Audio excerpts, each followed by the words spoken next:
Actually, I would limit how much mail is coming to your place as Mhm. well, because while most guests are fine and good people, there's a bit of a risk with mail and all that, your personal information going there.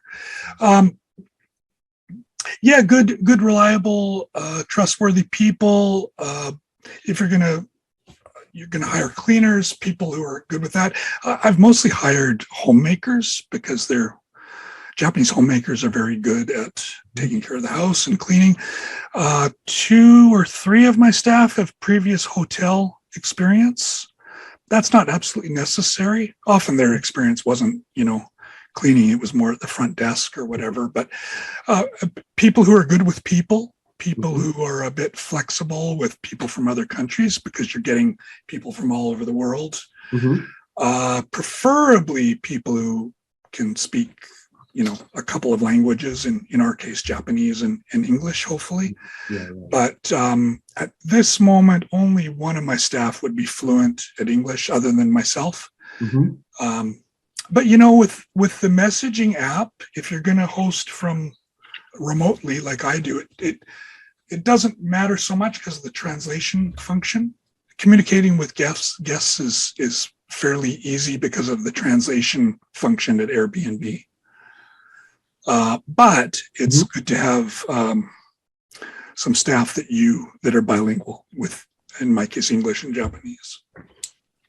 So bilingual, meaning that this team that you have, the reason that you would need them to be bilingual is that since you're doing this remotely, if something breaks or something is not working Mm. correctly, this member of your team would have to go in and assess the situation physically in person.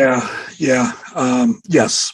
And although probably a lot of our viewers haven't been to Japan or lived in Japan, although I speak Japanese, as a friend of mine said, we are functionally illiterate. Japan has 3 alphabets, as you know, and I can read 2 of them. Maybe you can do. I'm sure you can do. I'm not so good at kanji, at the 3rd one. So yeah, I need people who can do that. I think I would need that anyway in terms of my life. Just need assistance here and there. But yeah, people who can help you deal with the bureaucracy of your area uh, if you're going to do it in another country that you're not familiar with. But I think you're familiar with whatever area you want to. Yeah. So to be honest with you, the idea, I heard this idea from another YouTube channel, Mm, and the guy suggested finding someone who's a host, mm. who's they're doing it as a business. So they would find someone who has a property and then manage that property for the person, for the landlord. Actually, I can do that. I'm a certified property manager, Yes, yes, yes. but I haven't wanted to do it. I just wanted to concentrate on my own business. But I've had Oh, people ask me to manage their properties. But yeah. yeah, I would be an example of someone who has that license in Japan that can do that. I can actually do that. But Oh, yeah, no, that's not a bad idea. It's just you're going to be paying that person. Depends on what they charge you. You yeah. know. Yeah. So if I'm the landlord, for example, and then Right. I have a quote unquote business partner, and maybe they, for 1 month, for example, they would handle all of the transactions and the emails and stuff like that. So then in as and then at the end of the month, they would collect 10%, for example, 10% of the profit that we would be pulling in, for example. So Right. Yeah. the more money we generate, then the more income they get. So It's a they're good more. idea. Yeah. Profit sharing. Yeah. Yeah. So I thought that would be one alternative, because if I'm here in Japan and then you Right. get a business partner, then this business partner is already managing other properties close by. So they Okay. already have a track record. They already have a team set up. So Okay. they're just adding another unit to the Right. list of Yeah. units. If it's good, yeah. Yeah. Just yeah. Maybe it's a great deal. Yeah. Just do your due diligence. Yeah. Um,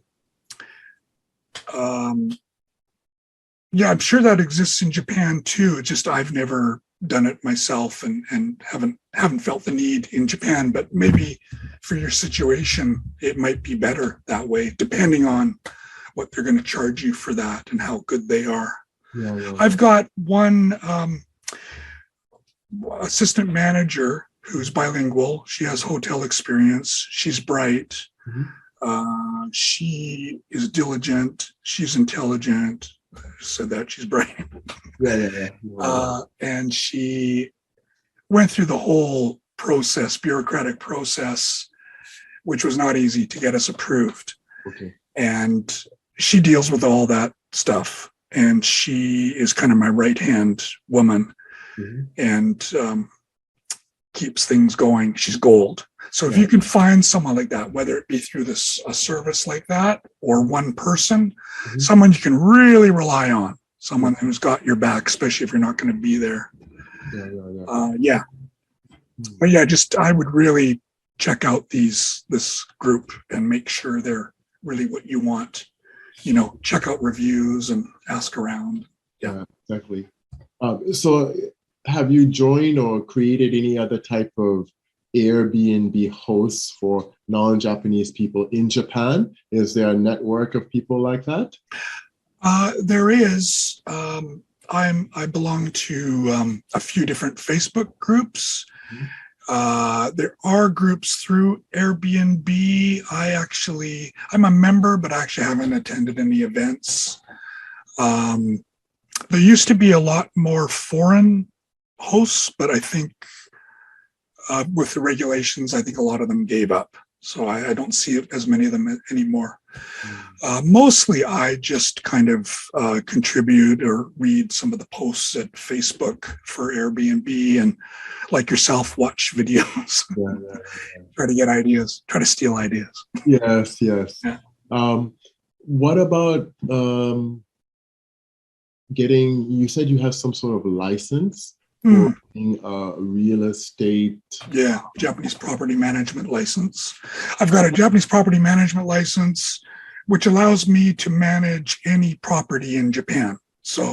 But how many non-Japanese people in Japan have this license? Can you talk to me about that? Have you made a video? I would think very few. Very few. I was amazed when I got it. But I had actually managed properties. With my English schools, we had 4 branches of my schools, and we had teachers living in apartments that we rented out. We sublet to them. So we had my wife and I had effectively managed properties, with these teachers. So, and that was over 20 years or so.